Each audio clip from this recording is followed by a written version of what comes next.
Cockroach जनता party के अभिजीत दिपके को कल जयपुर के शहीद स्मारक पे थप्पड़ जड़ दिए गए। ये आप सुन रहे होंगे कल से, लेकिन वास्तविकता क्या है इसकी ये भी जान लीजिए। जो व्यक्ति जिसका नाम राकेश गुर्जर है, जिसने सबसे पहले थप्पड़ जड़ा था, जिसे उसी वक्त पुलिस ने गिरफ्तार कर लिया था, वो अपने आप को राष्ट्रवादी बता रहा है। वो बता रहा है कि मैं किसी पार्टी से जुड़ा हुआ नहीं हूँ। सबसे पहले आप ये क्लिप सुन सकते हैं। क्यों मारा आप कर रहे हैं? किसने क्यों मारा आपने? ये मच्छर जिहादी मानसिकता के लोग, कौन? ये अभिजीत जो आया है, हाँ, ये बिना फालतू में देश पेपर लीक को बुला रहे हैं, बरगला रहा है। कोई पेपर लीक के पीछे इनके बहाना है, पेपर लीक के उनके पास बहाना है। मैं जयपुर से हूँ, मैं राष्ट्रवादी हूँ, किसी पार्टी से कोई मैं। तू इधर आना मच्छर, अभी बताऊँ तेरे को मैं क्या हूँ। राष्ट्रवादी हूँ मैं। अब आपने सुना इन्होंने कितने ही स्पष्ट तरीके से कह दिया कि भैया ये जो पेपर लीक का मामला लेके आए हैं, ये तो केवल एक मुद्दा है जिससे ये इंट्रोड्यूस करवाना चाह रहे हैं खुद को, बल्कि ये लोग जिहादी नहीं है। इनकी सोच अलग है। ये केवल एक प्रोपेगेंडा लेके पेपर लीक का यहाँ पे ये सब करने आए हैं। और मैं तो राष्ट्रवादी हूँ, मैं किसी पार्टी से जुड़ा हुआ नहीं हूँ। ये बात आपने सुन ली राकेश गुर्जर के जबान से खुद ही वीडियो में। अब देखिए ये है सच्चाई। राकेश गुर्जर की इंस्टाग्राम प्रोफाइल का ये आप स्क्रीनशॉट देख रहे हैं, जिसमें क्लियरली इनकी बायो में मेंशन है राष्ट्रीय स्वयं सेवक संघ आरएसएस, यानी ये संघी हैं आरएसएस के।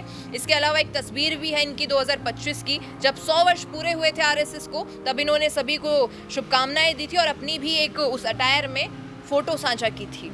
तो कहीं ना कहीं ये तो क्लियर हो गया कि जहाँ पर सीजेपी के इतने सारे सपोर्टर्स मौजूद थे कल शहीद स्मारक पर, वहीं पर कुछ ऐसे लोग भी थे। 98% अगर वहाँ पे सीजेपी के सपोर्टर थे तो 2% शायद हेटर्स भी मौजूद थे, और उन्हीं हेटर्स में से शायद राकेश थे। और इनके अलावा वहाँ पर और ऐसे लोग थे जिन्होंने थप्पड़ मारा था अभिजीत को, जिनके नाम है, सबसे पहले तो मैंने आपको राकेश गुर्जर बता ही दिया, उसके अलावा रोहित शर्मा, अजय शर्मा, कुलदीप सिंह शेखावत और निकेत। ये 5 लोग हैं जिन्हें गिरफ्तार भी किया गया था उसी वक्त। तो ये तो पूरा माहौल था जो सीजेपी के सपोर्टर्स थे, और खास करके अभिजीत जो वहाँ पर। लेकिन अभिजीत के लिए एक थोड़ी सी तकलीफ सुनने को मिली। मतलब अभिजीत से कुछ लोग नाराज इसलिए हुए कि 3 बजे का आपने टाइम दिया था। जो उन्होंने वीडियो साझा किया, जो उन्होंने ट्वीट किया, सभी में उन्होंने कहा था कि 3 बजे आप मुझे शहीद स्मारक पर मिलना, और खुद अभिजीत 5 बजे आए थे।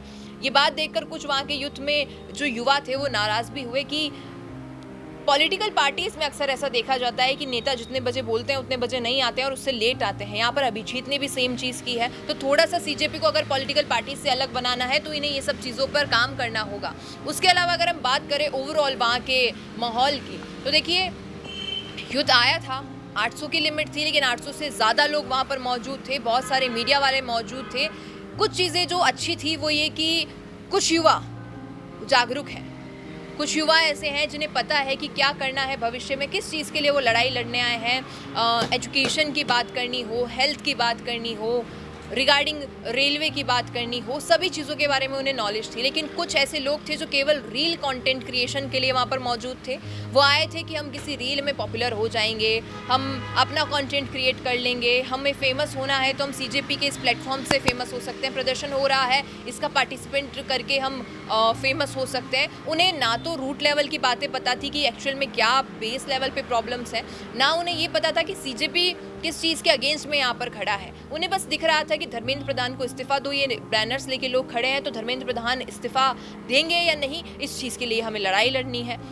रियलिटी ये है कि सीजेपी अगर किस चीज़ को सपोर्ट कर रही है, सीजेपी अगर एक्चुअल में जेनजीज के मुद्दों को लेकर आ रही है, तो जो यूथ है सीजेपी को सपोर्ट करने वाला वो भी सीजेपी से रिलेट करने वाला होना चाहिए, ना कि वो लोग जो केवल सोशल मीडिया के लिए वहाँ पर उठ के आ गए थे। उसके अलावा बड़े सीनियर जर्नलिस्ट को, भले ही कोई यंगस्टर हो, उन्हें ट्रोल करना, उन्हें ये कहना बार बार गोदी मीडिया, ज़रूरी नहीं है वहाँ पे आने वाले सभी जो मीडिया बंधु हैं, जितने भी पत्रकार हैं, जर्नलिस्ट हैं, रिपोर्टर्स हैं, वो उस एक्चुअल बेसिस पे काम कर रहे हो जैसे बड़े प्लेटफॉर्म्स कर रहे हैं। कुछ हो सकता है रूट लेवल पे जैसे हम भी है वहाँ पर गए थे फैक्ट्स की बात करने के लिए, ये देखने के लिए कि क्या कुछ वहाँ पर हो रहा था। लेकिन इस चीज़ों को लेकर ट्रोल करना, तो कहीं ना कहीं सीजेपी को एक चीज़ सीखनी चाहिए कि जो यूथ वहाँ पर बुला रहे हैं, जिन्हें वो इन्वाइट कर रहे हैं अपने आप को सपोर्ट करवाने के लिए, उन्हें एक इतना सा मैसेज दे दें कि किसे बदतमीज़ी से ट्रोल करना है और किसकी रिस्पेक्ट करनी है। क्योंकि लेडी जर्नलिस्ट को बदतमीज़ी से कुछ भी कह देना ये बिल्कुल अच्छा नहीं था। बाकी आप क्या कुछ सोचते हैं, कल जो सीजेपी के